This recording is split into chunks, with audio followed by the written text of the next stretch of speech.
এর আগে কথাটা একবার বলেছিলেন চিত্রতারকা থেকে বিজেপির সাংসদ হওয়া कंगना रनौत। वो आज़ादी नहीं थी, वो भीख थी, और जो आज़ादी मिली है वो 2014 में मिली है। কিন্তু কঙ্গনার কথাকে তেমন পাত্তা দেওয়ার কথা ভাবেননি অনেকেই, কারণ তার লেখাপড়া জ্ঞানগম্যি নিয়ে বিজেপির অনেকের মধ্যেই সংশয় রয়েছে।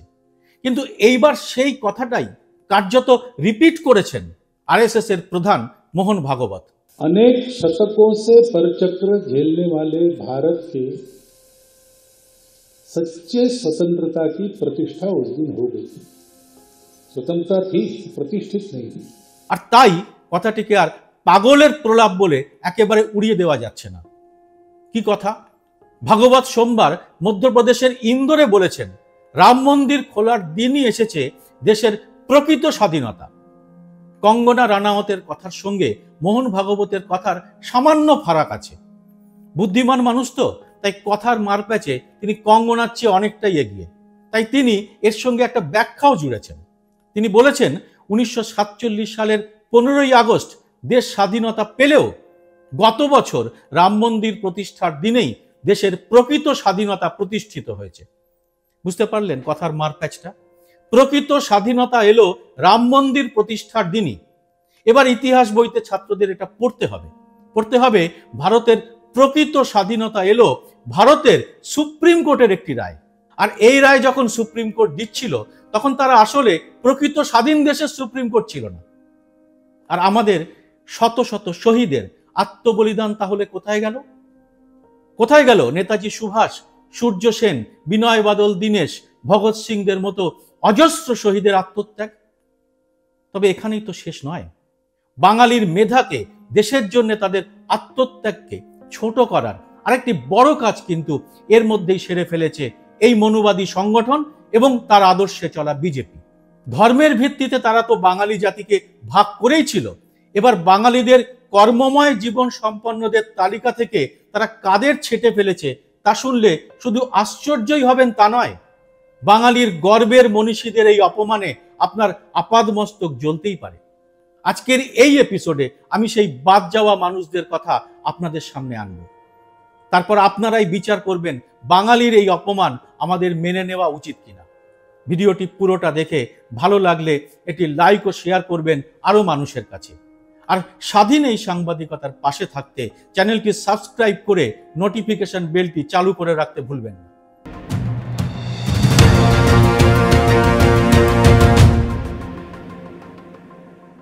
নমস্কার, সবাইকে স্বাগত। আমি সুব্রত বসু।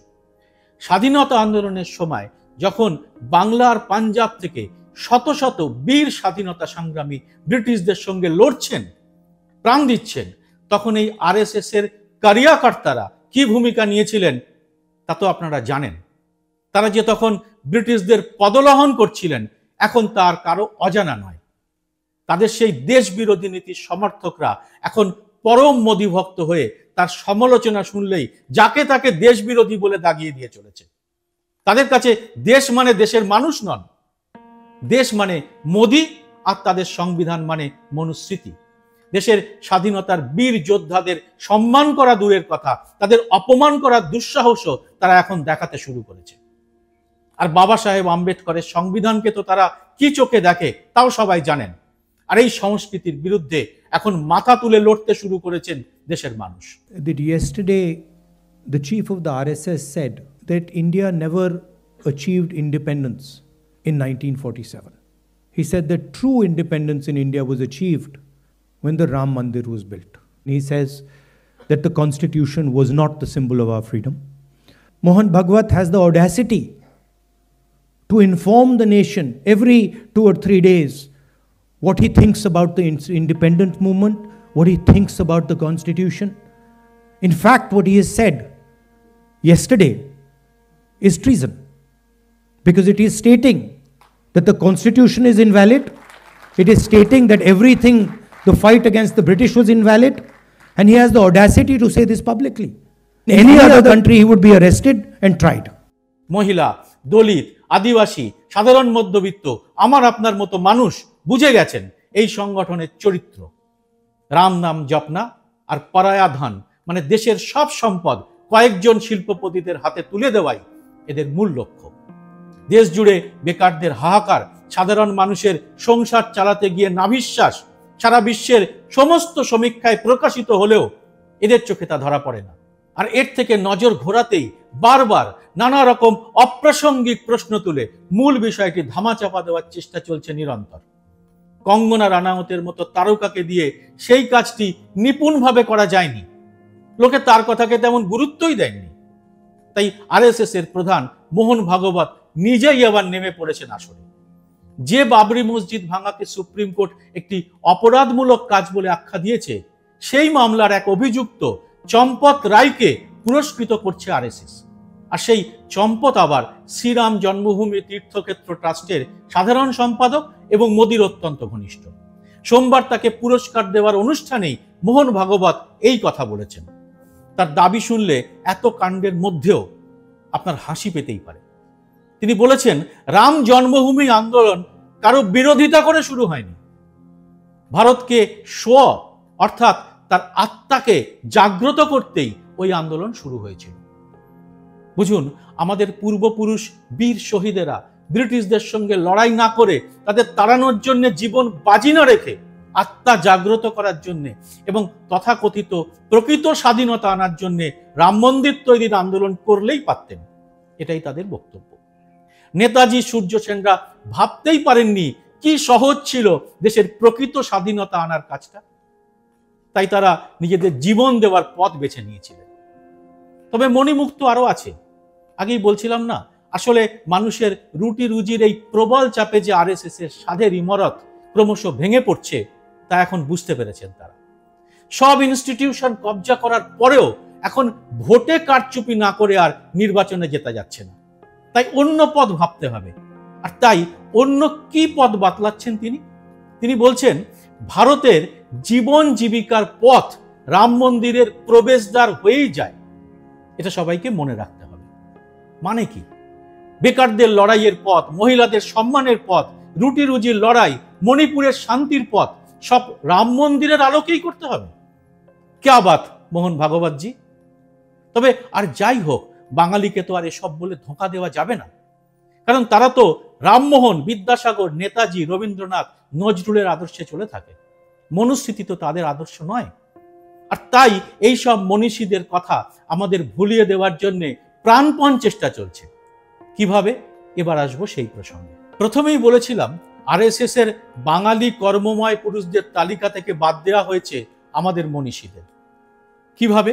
গত ৬ জানুয়ারি সংঘের বাংলা মুখপত্রের সম্পাদকীয়তে বলা হয়েছে, বাঙালি জাতির দুর্ভাগ্য তাদের সম্মুখে শ্রী চৈতন্য, শ্রীরামকৃষ্ণ, প্রভু জগৎবন্ধু সুন্দর, স্বামী প্রণবানন্দ, হরিচাঁদ ঠাকুর সহ বহু ঈশ্বরকল্প পুরুষের কর্মময় উদাহরণ থাকা সত্ত্বেও দীর্ঘদিন যাবৎ বিজাতীয় বৈদেশিক মতাদর্শ, বিধর্মীদের আস্ফালন এই ভূমির জীবনকে বিঘ্নিত করিতেছে।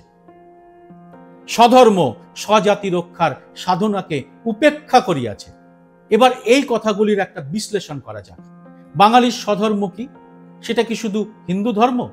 বাংলাদেশের ইসলামী মৌলবাদীরাও তো ঠিক এই কথাটাই বলে মুসলমানদের নিয়ে। তারা বলে বাঙালির স্বধর্ম ইসলাম, কিন্তু হিন্দু মুসলমান মিলেই তো বাঙালি জাতির আসল ধর্ম। ইসলাম শাসনের থেকেই চৈতন্যদেব তার অসাম্প্রদায়িক ভাবধারাকে ছড়িয়েছেন গোটা বাংলা জুড়ে। জবন হরিদাসকে বুকে জড়িয়েছেন।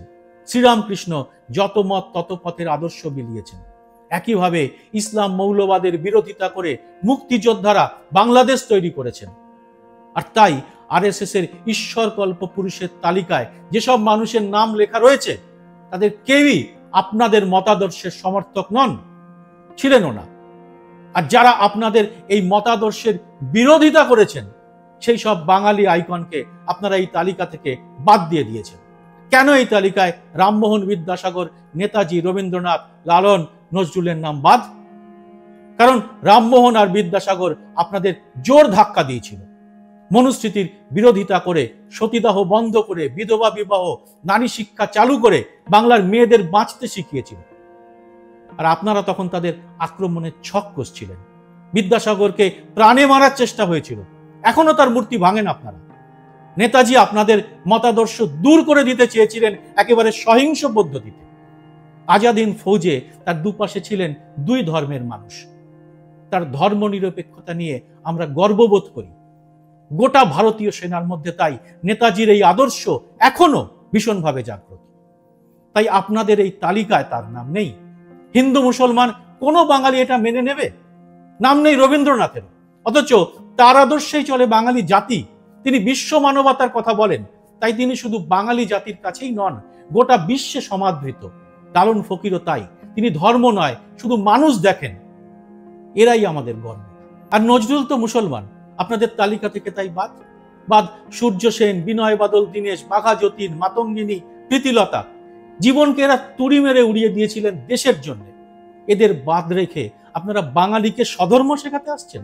তবে ওই সম্পাদকীয়তে আপনারা অবশ্য ভুল করে একটা ঠিক কথা লিখে ফেলেছেন। সেটা কি? আপনারা লিখেছেন, বর্তমানে পশ্চিমবঙ্গের মুষ্টিমেয় বাঙালির স্বাভিমান শূন্যতার কারণে সমগ্র বাঙালি জাতি দেশ তথা বিশ্বের নিন্দাভাজনে পরিণত হইয়াছে। এটা একদম ঠিক কথা। রবীন্দ্রনাথ, নেতাজি, সূর্য সেন, প্রীতিলতাদের উত্তরসূরি বাঙালির স্বাভিমান শূন্যতার কারণেই আপনারা তাদের মাথার উপরে গোবলয়ের মনুস্মৃতি সংস্কৃতিকে চাপাতে সাহস পাচ্ছেন। যেদিন আজাদিন ফৌজের সর্বাধিনায়ক নেতাজির ধর্মনিরপেক্ষতার কথা, রবীন্দ্রনাথের বিশ্ব মানবতার কথা নিয়ে গর্ব করতে পারবে প্রতিটি বাঙালি, সেদিনই আমরা বিশ্বে মাথা উঁচু করে দাঁড়াতে পারব। আর এই বীরত্ব, এই মেধার সংস্কৃতি ভুলে গিয়ে আমরা কেন কঙ্গনা রানাওত বা মোহন ভাগবতদের কথা নিয়ে নির্বোধের উল্লাস করব? আপনারা এই ব্যাপারে কি মত পোষণ করেন জানাবেন কমেন্ট বক্সে। জয় হিন্দ, সত্যমেব জয়তে।